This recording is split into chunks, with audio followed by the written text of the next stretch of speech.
দক্ষিণ আফ্রিকায় আগুনে পুড়ে ৬ বাংলাদেশের মৃত্যু।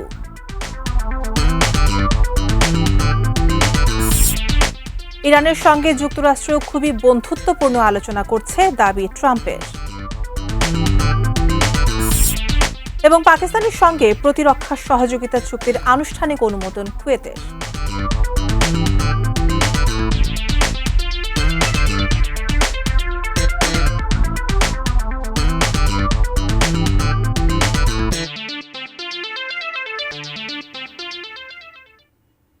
দর্শক দেখছেন এটিএন নিউজ। দেশের বাইরের খবরাখবর নিয়ে আমাদের প্রতিদিনকার আয়োজন অ্যারাউন্ড দ্য ওয়ার্ল্ডে আছি আমি রুমু ইসলাম। এতক্ষণ শুনছিলেন শিরোনাম, এবারে পুরো খবর। দক্ষিণ আফ্রিকার ইস্টার্ন কেপ প্রদেশের কুইন্সটাউনে একটি বাণিজ্যিক প্রতিষ্ঠানে ভয়াবহ অগ্নিকাণ্ডে অন্তত ৬ জন বাংলাদেশি নাগরিকের মর্মান্তিক মৃত্যু হয়েছে। স্থানীয় সময় মঙ্গলবার ভোর আনুমানিক ৩টার দিকে এই দুর্ঘটনা ঘটে। স্থানীয় সূত্রে জানা গেছে, কুইন্সটাউন শহরের ওই বাণিজ্যিক প্রতিষ্ঠানটিতে ভোরে হঠাৎ আগুন লেগে যায়। অগ্নিকাণ্ডের সময় দোকানের ভেতরে ঘুমিয়ে থাকা ৬ বাংলাদেশি নাগরিক ঘটনাস্থলেই মারা যান। এই ঘটনায় আরও এক বাংলাদেশি গুরুতর দগ্ধ ও আহত হয়েছেন। তাকে আশঙ্কাজনক অবস্থায় উদ্ধার করে স্থানীয় একটি হাসপাতালে ভর্তি করা হয়েছে, যেখানে তিনি বর্তমানে চিকিৎসাধীন রয়েছেন। নিহতদের মধ্যে মোহাম্মদ ফয়সাল, মোহাম্মদ ফাহিম, শামীম হাসান ও মোহাম্মদ আপনের পরিচয় জানা গেছে। তাদের মধ্যে নারায়ণগঞ্জের ক্রোকেট চরের ৩ জন, চর আলিরটিকের 1 জন ও রামনগরের 1 জন রয়েছে। এছাড়া মুন্সিগঞ্জের রেকাবি বাজারের 1 জন রয়েছে। অগ্নিকাণ্ডের প্রকৃত কারণ এখনও নিশ্চিত হওয়া যায়নি। আগুনের কারণ খতিয়ে দেখতে তদন্ত শুরু করেছে দক্ষিণ আফ্রিকার পুলিশ ও ফায়ার সার্ভিস। পরিস্থিতি তদারকি ও নিহতদের পরিচয় শনাক্তে স্থানীয় প্রবাসী বাংলাদেশি কমিউনিটি এবং উদ্ধারকারীরা সার্বিক সহযোগিতা করছেন। ইরানের সঙ্গে যুক্তরাষ্ট্র খুবই বন্ধুত্বপূর্ণ আলোচনা করছে বলে দাবি করেছেন মার্কিন প্রেসিডেন্ট ডোনাল্ড ট্রাম্প। তবে তিনি দীর্ঘস্থায়ী আলোচনার জন্য প্রস্তুত নন বলেও ইঙ্গিত দিয়েছেন। এয়ারফোর্স ওয়ানে সোমবার সাংবাদিকদের মার্কিন প্রেসিডেন্ট ট্রাম্প বলেন, যুক্তরাষ্ট্র ইরানের সঙ্গে ভালো আলোচনা করছে এবং তাদের মধ্যকার সংঘাত নিরসনে একটি চুক্তির সম্ভাবনা রয়েছে।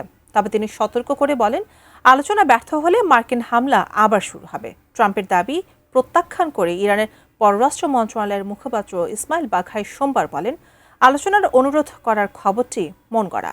মধ্যস্থতাকারীদের মাধ্যমে উভয় পক্ষের মধ্যে এখনও বার্তা আদান প্রদান হচ্ছে এবং ইরান কূটনীতি ত্যাগ করেনি। এদিকে ইরানের কেন্দ্রীয় সামরিক কমান্ড তাদের জলসীমায় যুক্তরাষ্ট্রের বিরুদ্ধে জাহাজ ও তেল ট্যাঙ্কারকে হুমকি এবং একটি অবৈধ সামুদ্রিক অবরোধ কার্যকর করার চেষ্টার অভিযোগ করেছে।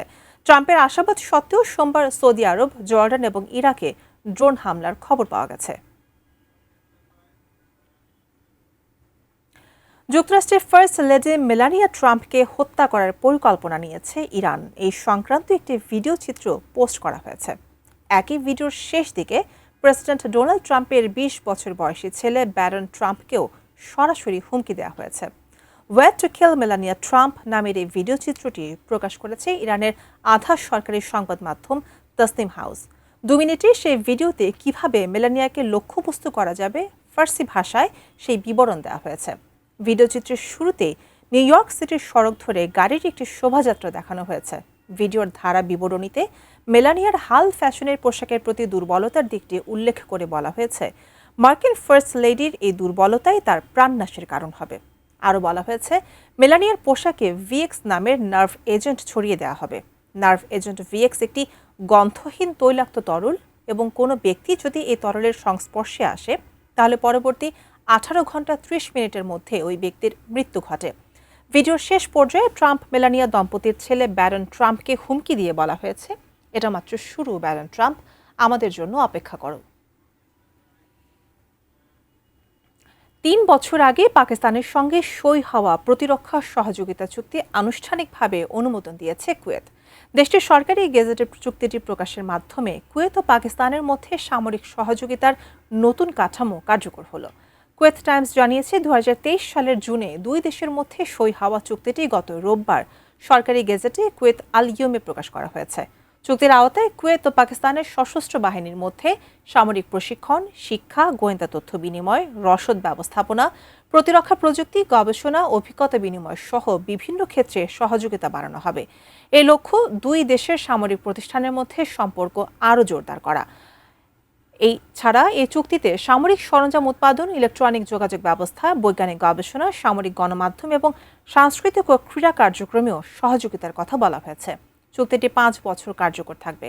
এরপর কোনো পক্ষ বাতিলের সিদ্ধান্ত না নিলে এটি স্বয়ংক্রিয়ভাবে নবায়ন হবে। পাশাপাশি গোপন সামরিক তথ্যের সুরক্ষা নিশ্চিত করা এবং চুক্তি সংক্রান্ত বিরোধ কূটনৈতিক উপায়ে নিষ্পত্তির বিষয়েও দুই দেশ সম্মত হয়েছে।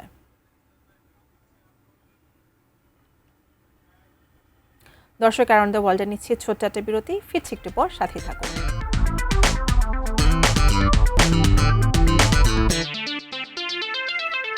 দর্শক, বিরতির পর আবার আমন্ত্রণ অ্যারাউন্ড দ্য ওয়ার্ল্ডে।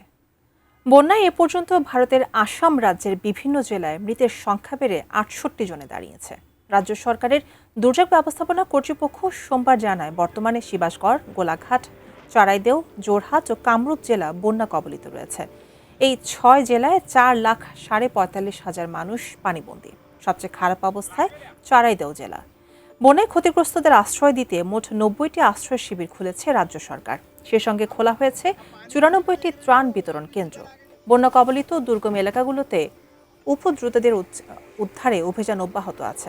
সরকারি তথ্য অনুযায়ী এখনও আসামের মোট 37,139.52 হেক্টর কৃষি জমির ফসল বন্যার পানির নিচে আছে। এছাড়া গত প্রায় 2 সপ্তাহে বন্যায় ভেসে গেছে 26,679টি গবাদি পশু। ফ্রান্সের সক্রিয় একাধিক দাবানলের মধ্যে একটি দক্ষিণ পশ্চিমাঞ্চলীয় শহর বোর্দোর 15 কিলোমিটারের মধ্যে পৌঁছে গেছে। সম্ভাব্য সব ধরনের প্রস্তুতির জন্য প্রস্তুতি নেওয়া হয়েছে বলে জানিয়েছেন বোর্দো শহরের মেয়র টমাস কাজানভ। সোমবার মেয়র টমাস কাজানভ জানান, বিপুল সংখ্যক মানুষকে আশ্রয় দেওয়ার জন্য প্রস্তুতি নেওয়া হচ্ছে।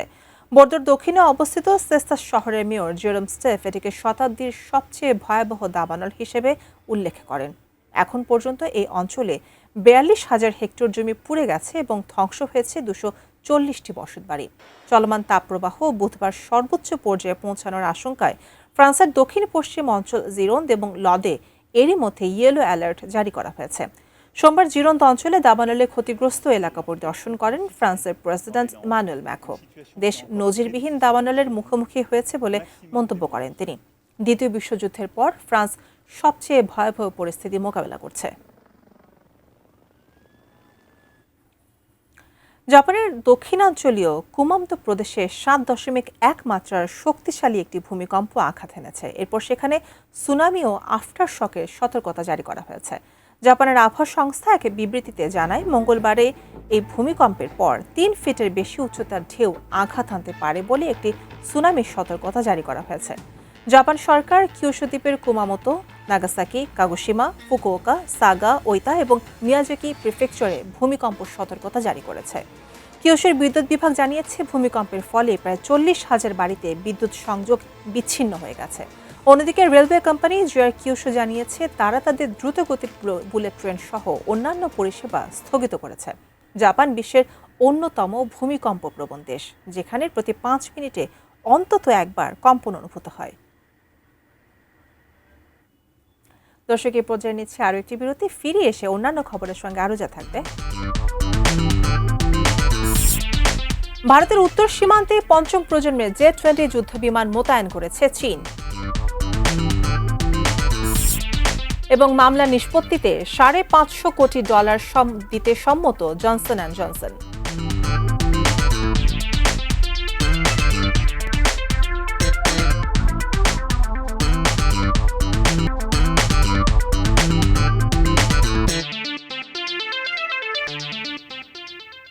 দর্শক, বিরতির পর আবারও আমন্ত্রণ জানাচ্ছি অ্যারাউন্ড দ্য ওয়ার্ল্ডে।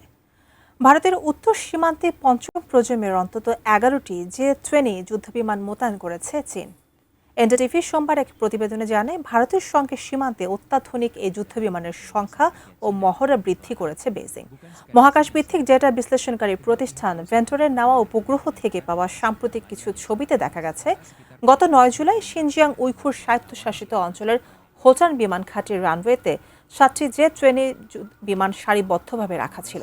সামরিক ও বেসামরিক দ্বিমুখী ব্যবহারের উপযোগী এই বিমান ঘাঁটি লাদাখের উত্তরে ভারতীয় বিমান বাহিনীর দৌলত বেগ ওল্ড ঘাঁটি থেকে মাত্র 245 কিলোমিটার দূরে এবং লেহ থেকে 389 কিলোমিটার উত্তর পূর্বে অবস্থিত। স্যাটেলাইট চিত্রের তথ্য অনুযায়ী ভারতের সীমান্ত সংলগ্ন কোনো চীনা বিমান ঘাঁটিতে একসাথে এতগুলো স্টেলথ বিমানের উপস্থিতি এটি প্রথম। প্রতিবেদনে যুক্ত দ্বিতীয় এক ছবিতে তিব্বতের লাসা প্রশাসনিক অঞ্চলের দামসুং বিমান ঘাঁটির রানওয়েতে আরও 4টি জে-20 স্টেলথ বিমান দেখা গেছে। ওই ঘাঁটিটি অরুণাচল প্রদেশের তাওয়াং থেকে মাত্র 344 কিলোমিটার উত্তর পশ্চিমে অবস্থিত।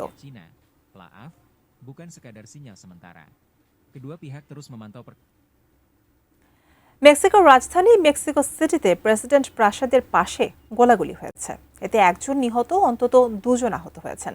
মেক্সিকো সিটির নিরাপত্তা বিষয়ক সচিবালয় সোমবারের এই ঘটনাকে সরাসরি হামলা হিসেবে চিহ্নিত করেছে। আরও বলা হয়েছে, সন্দেহভাজন হামলাকারী গুলি করার পরপরই মোটরসাইকেলে করে পালিয়ে গেছেন। ঘটনাটি নিয়ে তদন্ত শুরু করেছে পুলিশ। হামলার ঘটনাটি মেক্সিকো সিটির সান্তো ডোমিঙ্গো চত্বরে হয়েছে বলে স্থানীয় পুলিশ জানিয়েছে। ঔপনিবেশিক আমলের ভবনে ঘেরা জায়গাটি জাল নথিপত্র তৈরি ও বিক্রির কারণে বেশ পরিচিত।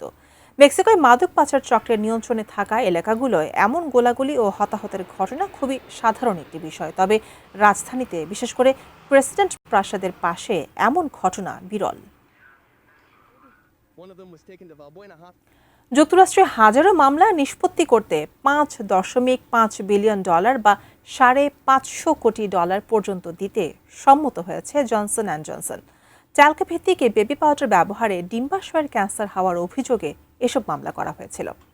নিউ জার্সি ভিত্তিক স্বাস্থ্যসেবা জয়েন্ট কোম্পানির বিরুদ্ধে বছরের পর বছর ধরে চলা এই আইনি লড়াই শেষ করতেই এই ঐতিহাসিক নিষ্পত্তির প্রস্তাব দেওয়া হয়েছে। জনসন অ্যান্ড জনসন তাদের ট্যাল্কযুক্ত পণ্যে ক্যান্সার হওয়ার অভিযোগ অস্বীকার করে আসছে। তারা ব্যাপকভাবে ব্যবহৃত বেবি পাউডারের ফর্মুলাও পরিবর্তন করেছে। কোম্পানির মামলা বিষয়ক ভাইস প্রেসিডেন্ট এরিক হাস সোমবার বলেন, এসব অভিযোগ ভিত্তিহীন। তবে বিষয়টির চূড়ান্ত নিষ্পত্তির জন্য জনসন অ্যান্ড জনসন সমঝোতায় রাজি হয়েছে। কোম্পানিটি জানিয়েছে, এই নিষ্পত্তির আওতায় প্রায় ৭৬,০০০ মামলা অন্তর্ভুক্ত হবে। আগামী বছর তারা $3 বিলিয়ন পর্যন্ত পরিশোধ করবে। এরপর 2028 সালের আগে আর কোনো অতিরিক্ত অর্থ পরিশোধ করতে হবে না তাদের। রাজ্য এবং ফেডারেল আদালতে ডিম্বাশয় ক্যান্সার সংক্রান্ত মামলার 95% প্রতিনিধিত্বকারী আইনি প্রতিষ্ঠানগুলোকে এই প্রস্তাব মেনে নিতে হবে, তবেই এটি চূড়ান্ত হবে।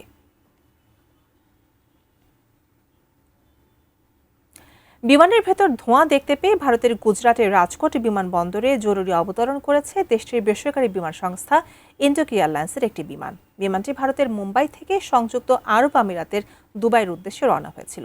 ভারতীয় সংবাদ মাধ্যমগুলোর বরাত দিয়ে এক প্রতিবেদনে আমিরাত ভিত্তিক দৈনিক গালফ নিউজ জানিয়েছে, সোমবার মুম্বাই থেকে দুবাইয়ের উদ্দেশ্যে ছেড়ে যাওয়া ইন্ডিগোর বিমানটিতে 194 জন যাত্রী ছিল। উড্ডয়নের কিছুক্ষণ পরই উড়োজাহাজটির কার্গো অংশ থেকে ধোঁয়া উঠতে দেখে তা পাইলটকে জানান একজন ক্রু। পাইলট তাৎক্ষণিকভাবে গুজরাটের রাজকোট বিমানবন্দরে জরুরি অবতরণের সিদ্ধান্ত নেন।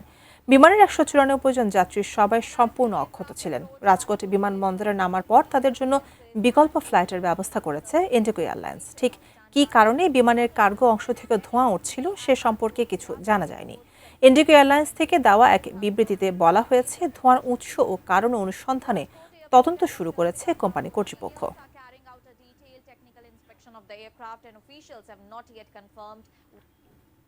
দর্শক, শেষ করছি আয়োজন, তবে তার আগে এক নজরে অ্যারাউন্ড দ্য ওয়ার্ল্ড।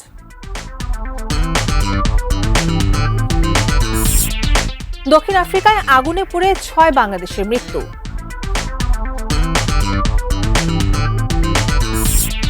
ইরানের সঙ্গে যুক্তরাষ্ট্র খুবই বন্ধুত্বপূর্ণ আলোচনা করছে, দাবি ট্রাম্পের। পাকিস্তানের সঙ্গে প্রতিরক্ষা সহযোগিতা চুক্তির আনুষ্ঠানিক অনুমোদন কুয়েতের। ভারতের উত্তর সীমান্তে 5ম প্রজন্মের জে-20 যুদ্ধবিমান মোতায়েন করেছে চীন। এবং মামলা নিষ্পত্তিতে $550 কোটি দিতে সম্মত জনসন অ্যান্ড জনসন।